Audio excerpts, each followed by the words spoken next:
एक हवस के अंधे वहशी इंसान ने एक लड़की को टेबल पर लेटाकर लोहे की जंजीरों से कसकर बांध दिया। वो लड़की बेहद खूबसूरत लग रही थी। वहां मौजूद बाकी आदमियों की नीयत भी उसे देखते ही खराब हो गई। उस वहशी की इजाजत मिलते ही वे सब दरिंदे उस बेबस लड़की पर टूट पड़े। लेकिन उन हैवानों को इस बात का जरा भी अंदाजा नहीं था कि इस घिनौने जुर्म की उन्हें क्या कीमत चुकानी पड़ेगी। अचानक जिस्म में उतरते हुए तीखे दर्द से लड़की की आंख खुली तो उसने खुद को हवा में उल्टा लटका हुआ पाया। पहले तो उसे अपनी जेब में रखी छुरी का ख्याल आया, लेकिन बदकिस्मती से वो छुरी उसके हाथ से छूटकर नीचे जमीन पर गिर गई। उसके हाथ से आजाद होने का एक बेहतरीन मौका निकल गया। तभी उसकी नजर छत के शहतीर पर जलते हुए एक बल्ब पर पड़ी और उसके दिमाग ने एक नई तरकीब सोची। उसने अपने जिस्म को आगे पीछे झुलाना शुरू किया ताकि उसकी पकड़ उस बल्ब तक पहुंच सके। उसने लाल रंग के शहतीर को थामकर बल्ब को जोर से पकड़ लिया और उसे चकनाचूर कर दिया। फिर कांच के उन नुकीले टुकड़ों से अपने हाथों की पट्टियों को काट कर वो सीधे जमीन पर आ गिरी।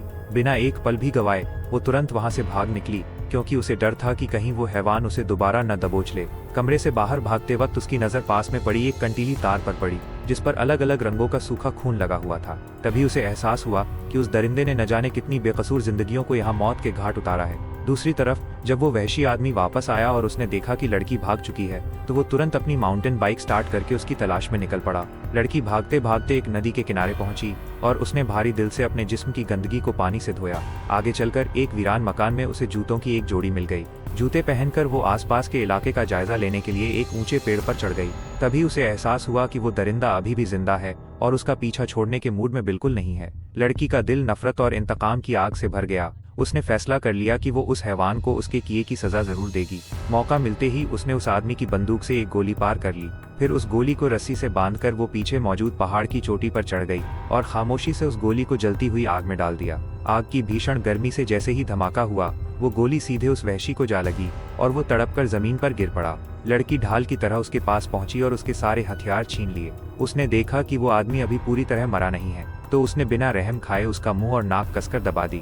इस तरह उस दरिंदे का अंत हो गया। अगले ही दिन उस लड़की का शिकार करने के लिए दो नए वहशी उस जंगल में आ पहुंचे। लड़की को खतरे की आहट हो गई, इसलिए वो फिर से जान बचाकर जंगल की गहराइयों में बेतहाशा भागने लगी। भागते भागते वो लोहे की एक कंटीली तार से टकराकर गिर पड़ी। पहली नजर में ये उसकी बदकिस्मती लगी, लेकिन यही तार आगे चलकर उसकी सबसे बड़ी ताकत बनने वाली थी। उसने तुरंत उस तार से एक जानलेवा जाल बिछाने का मन बनाया। उसने तार का एक सिरा एक पेड़ से मजबूती से बांधा और अपनी लंबाई का अंदाजा लगाकर तार की सही ऊंचाई तय की। फिर दूसरे सिरे को सामने वाले पेड़ से बांध दिया और सूखी टहनियों से एक सहारा बनाकर उस तार को खींचकर तान दिया। यह खतरनाक जाल तैयार करने के बाद उसने जानबूझकर जंगल में चिल्लाना और भागना शुरू कर दिया ताकि वे शिकारी उस तक पहुंच सकें।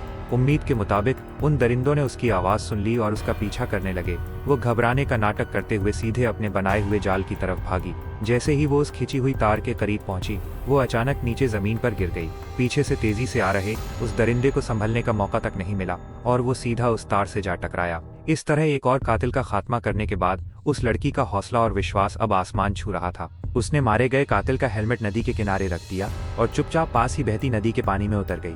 तभी दूसरा कातिल उसके निशानों का पीछा करते हुए वहीं पहुंच गया।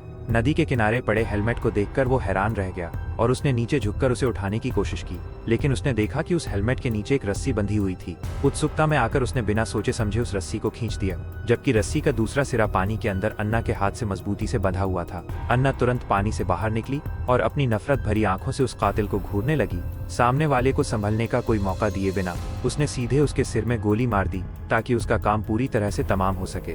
इस तरह शॉन के चारों दरिंदों का अन्ना ने एक एक करके सफाया कर दिया था, लेकिन अन्ना अभी शॉन से बदला लेने के लिए वापस लौटने की जल्दबाजी में नहीं थी। अपनी सुरक्षा को ध्यान में रखते हुए उसने सबसे पहले उस खौफनाक पहाड़ को छोड़कर निकलने का फैसला किया। अन्ना ने नेशनल फॉरेस्ट पार्क को पार करके जंगल के दूसरे छोर पर मौजूद एक पेट्रोल पंप तक पहुंचने का प्लान बनाया ताकि वहां से पुलिस को फोन किया जा सके।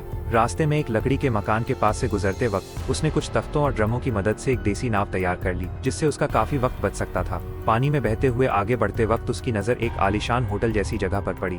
वो उत्सुकता से वहां पहुंची और दरवाजा खटखटाया। अंदर जाने पर उसे सिर्फ एक बूढ़ा आदमी मिला जिसके पास चीनी मिट्टी का एक डिब्बा था। अन्ना पुलिस को फोन करना चाहती थी, लेकिन वहां कोई फोन मौजूद नहीं था। बूढ़े ने बड़े गर्मजोशी से उसे विस्की का एक जाम पेश किया, जिससे अन्ना का डर थोड़ा कम हुआ और वो सहज हो गई।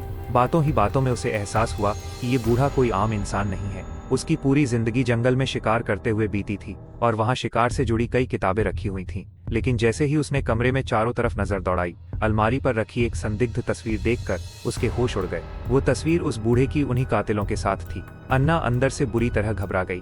उसे समझ नहीं आ रहा था कि क्या करे, फिर भी उसने खुद को शांत दिखाने का नाटक जारी रखा। जैसे ही वो बूढ़ा आदमी अंदर वाले कमरे में गया, अन्ना ने मौका पाकर बूढ़े की दवा वाली सिरिंज में जहरीला पदार्थ मिला दिया और फिर बिल्कुल अनजान बनकर बैठ गई। कुछ ही देर में बूढ़े के इंजेक्शन लेने का वक्त हो गया और उसने अलार्म बजते ही वो सिरिंज खुद को लगा ली।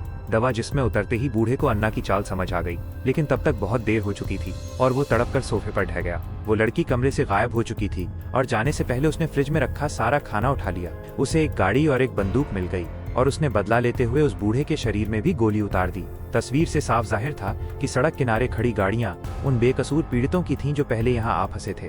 अब वो सिर्फ इस खौफनाक जंगल से भागना चाहती थी, लेकिन तभी गाड़ी का तेल खत्म हो गया। मुसीबत यहीं खत्म नहीं हुई।